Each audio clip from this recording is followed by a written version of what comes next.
Dans les nombreuses success stories de l'influence marketing, on y retrouve divers noms que vous avez déjà probablement en tête. Véritables acteurs intemporels, la plupart des marques qui ont percé dans ce canal continuent de mener des actions aussi diverses que variées. Dans ces piliers, on en retrouve un qui fut parmi les premiers à faire confiance à l'influence marketing et qui aujourd'hui lui doit tout. Après des milliers de collaborations sur toutes les plateformes, à avoir habillé les poignets de millions de personnes à travers le monde, cette marque s'est fait aujourd'hui une place très importante dans le milieu de l'horlogerie. De l'e-commerce vers le sommet, aujourd'hui on va reprendre l'histoire et décrypter le succès de Daniel Wellington. Avant d'aller plus loin, je me présente, je m'appelle Mathieu, j'ai fondé il y a plusieurs années Influnéo, une agence de stratégie d'influence internationale. Notre objectif, c'est d'aider les entreprises à se développer et à s'internationaliser grâce à l'influence marketing. D'ailleurs, si tu cherches à la maîtriser, à l'exploiter à 100% de ses capacités pour pouvoir l'implémenter dans ton activité, je te conseille de rester jusqu'à la fin car j'ai une surprise qui, je pense, pourrait vraiment t'intéresser. Je t'en dis pas plus, je te remercie de m'avoir écouté et c'est parti pour la vidéo. Quand on dit Daniel Wellington, plusieurs mots peuvent nous venir en tête. Montre, influenceur, dropshipping même, pourquoi pas. Ce qui est sûr, c'est que l'entreprise suédoise, qui par ailleurs fut l'une des entreprises européennes avec la meilleure croissance, a fait énormément parler d'elle depuis sa création en 2011. L'histoire commence donc à la fin des années 2000. Philippe Tissander, un jeune Suédois alors âgé de 26 ans, décide de parcourir le monde et de se rendre pour cette fois en Australie. L'idée de ce voyage était de faire une transition avant le monde professionnel à la fin de ses études. Là-bas, il y rencontrera un Britannique, un homme rempli d'élégance avec au poignet une montre assemblée avec un bracelet particulier. C'est ce qu'on appelle un bracelet NATO. Le bracelet NATO, pour ceux qui ne le savent pas, est un bracelet issu du monde militaire et datant de 1973. Il est très populaire car il offre une qualité supérieure, un confort qui est très agréable au porter et qui surtout aborde un style qui convient parfaitement à l'image que souhaite véhiculer Philippe Tissander, c'est-à-dire le minimalisme et l'élégance. Le nom de cet homme qu'il aurait rencontré était, vous en doutez, Monsieur Daniel Wellington. Après ce voyage, Philippe Tissander serait rentré en Suède. Il aurait continué sa vie et même créé deux sociétés. Une boutique e-commerce dans laquelle il vendait des cravates et une autre dans laquelle il vendait des montres en plastique. Avec l'argent engrangé lors de ces deux activités, soit environ 24 000 € ou 15 000 selon les récits, il prit donc la décision de lancer une marque de montres. Il dessina alors quelques modèles et les envoya directement à une usine chinoise pour la production. L'idée est la même depuis le départ. Il voulait axer la marque et les produits sur une base précise. Un design élégant, minimaliste, avec le bracelet NATO et le nom de la personne qui transforma ses vacances en guise de nom de marque comme un hommage. Ça y est, Daniel Wellington est né. Alors ça, c'est l'histoire que Philippe Tissander a racontée. Maintenant, est-ce que c'est la vérité? C'est moins sûr. Il y a en réalité beaucoup de doutes sur cette version. En effet, un grand nombre de personnes trouvent que, à juste titre, cette histoire est vraiment storytellée. Et forcément, ces mêmes personnes émettent des réserves quant à la véracité des propos du créateur. Certains parlent même de dropshipping, et même si ce n'est évidemment plus le cas aujourd'hui, il n'est pas impossible que le début était de la sorte. Dans tous les cas, vrai ou pas, on ne le saura jamais, ça fait partie de l'intimité du créateur. La chose à retenir ici est que, outre le prix accessible et le design très simple de ces montres, l'histoire racontée autour a eu un rôle très important. Dans le milieu de l'horlogerie, qui est très complexe, à l'instar des vêtements, arriver comme cela sans avoir travaillé son image de marque et en voulant pénétrer le marché est quelque chose qui est très compliqué. En effet, c'est le fait de marteler son histoire et de vendre une âme, une expérience plutôt que des produits accessibles, qui ont permis aujourd'hui à la marque de s'installer durablement dans le paysage. Malgré tout, je tiens à émettre une réserve. Même si le storytelling fait partie intégrante de la stratégie, il n'est pas à oublier que la cible de Philippe Tissander avec Daniel Wellington sont les adolescents ou les jeunes adultes. Et donc, forcément, si on souhaite toucher cette cible, il ne faut pas oublier que la variable du prix est capitale. Et c'est pour ça d'ailleurs que leur positionnement a toujours été entrée de gamme. Alors on ne va pas rentrer dans le débat de savoir si, pour le même prix, on peut avoir mieux ou pas. C'est pas du tout quelque chose qui nous intéresse aujourd'hui.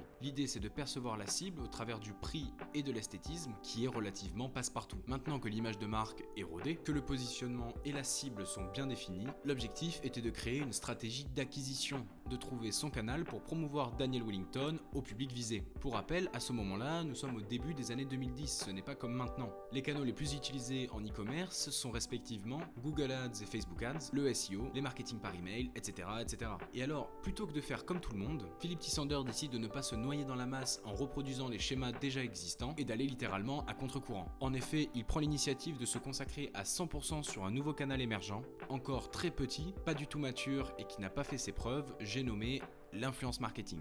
Alors il faut savoir qu'au début des années 2010, l'influence marketing, ça n'avait rien à voir à ce qu'elle est aujourd'hui. Maintenant, c'est bien plus dans l'inconscient collectif et les personnes se rendent compte du pouvoir de ce canal, ayant les succès passés et actuels comme modèle. Mais à ce moment-là, il y a tout à faire et miser à 100% sur l'influence marketing, c'est très risqué. D'autant plus que le budget marketing est extrêmement limité. Philippe Tissander ne peut donc s'appuyer sur aucune étude de cas et doit penser entièrement sa stratégie. Tout d'abord, en termes de plateforme, il décide de se concentrer sur Instagram. Pourquoi selon vous? Car à l'époque, c'est un réseau émergent qui concentre donc au maximum son persona et donc forcément là où c'est le plus intéressant d'y aller. Mais également car son objectif est de réaliser un maximum d'impressions et donc de mener une stratégie de notoriété. Son but est qu'un maximum de personnes voient ses montres sur d'autres personnes et Instagram semble être le candidat idéal pour cette stratégie. Quant aux univers à cibler, la décision a été de s'orienter sur un univers lifestyle et de mode de manière générale. Alors, pour certains, ça peut paraître bateau d'entendre ça, mais il faut se rappeler que nous sommes dans le début des années 2010, et il n'y avait que très peu d'entreprises qui faisaient ne serait-ce que de l'influence marketing. Mais alors, pourquoi se concentrer sur le lifestyle? Daniel Wellington, c'est une marque de montre, c'est une marque qui doit se vendre comme une histoire et non comme un produit. Mais également, cela doit être accessible, il faut que ça paraisse atteignable en termes de prix.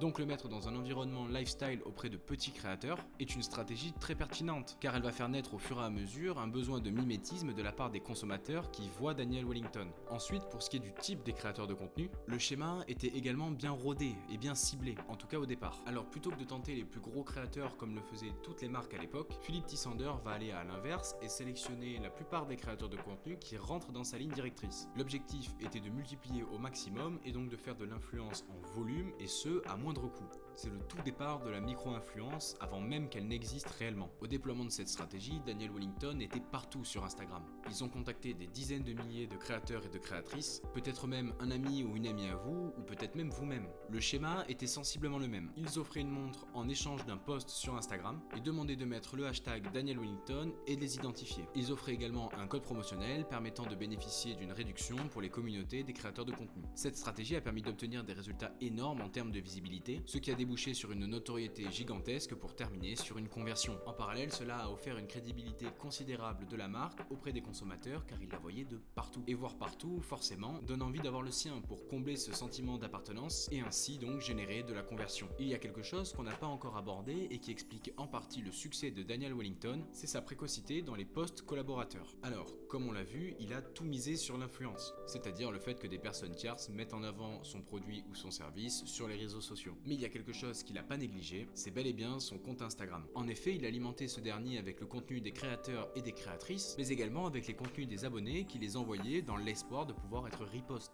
Ce schéma-là permettait à la marque de faire de drastiques économies en matière de création de contenu, mais également de pouvoir alimenter le compte en continu, bien plus que la concurrence, et donc d'être encore une fois plus visible que les autres. Alors aujourd'hui, les posts collaborateurs, qui permettent donc de poster un contenu et sur le compte du créateur et sur le compte de la marque, sont monnaie courante, mais le fait de riposter à l'époque a permis une vraie ascension de la marque. Cette stratégie a vraiment été utilisée et réutilisée par Daniel Wellington, c'est pourquoi la terre entière s'est fait littéralement inonder de contenu en tout genre. Ça a permis à la marque de vivre et de pouvoir commencer à s'installer, à devenir tendance, mais le plus dur reste à faire, c'est-à-dire se pérenniser. Et oui, ce n'est pas car il y a eu une mode, un vrai buzz qui est arrivé grâce à l'influence marketing, que tout était acté et que la marque était établie du jour au lendemain, non. Daniel Wellington avait gagné une place dans le paysage et maintenant il fallait la garder. Alors après avoir touché à peu près tous les pays d'Europe et d'Amérique du Nord, la marque a su perpétuer sa stratégie pour pouvoir s'étendre à d'autres pays à travers le monde. L'objectif ici était de continuer à se faire connaître afin d'avoir une présence massive et de pérenniser l'activité en ajoutant d'autres marchés. Grâce à ça, Daniel Wellington a pu stabiliser ses marchés en sécurisant et en lissant ses ventes. D'ailleurs, si vous voulez en savoir plus sur la pénétration de marché grâce à l'influence marketing, je vous renvoie sur la vidéo Comment faire du marketing d'influence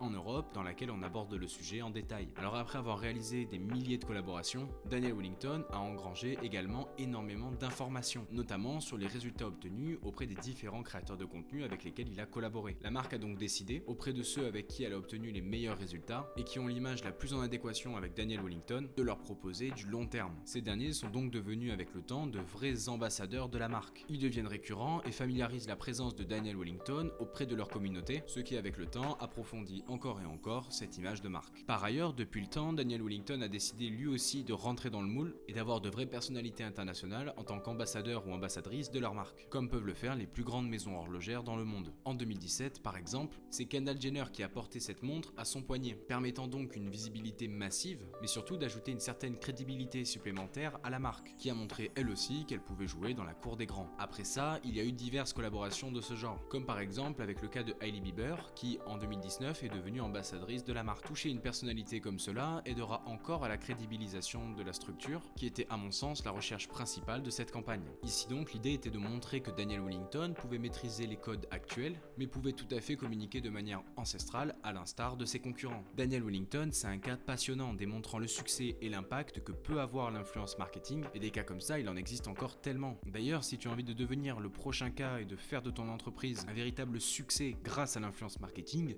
j'ai ce qu'il te faut. J'ai réalisé une vidéo complètement gratuite dans laquelle je vous explique comment développer votre activité grâce à l'influence marketing. Si ça vous intéresse, je vous mets le lien directement dans la description. Voilà, cette vidéo est à présent terminée. Si elle vous a plu, n'hésitez pas à la liker et à vous abonner si c'est pas déjà fait. Et nous, on se dit à la prochaine pour une nouvelle vidéo autour de l'influence marketing. C'était Mathieu, salut!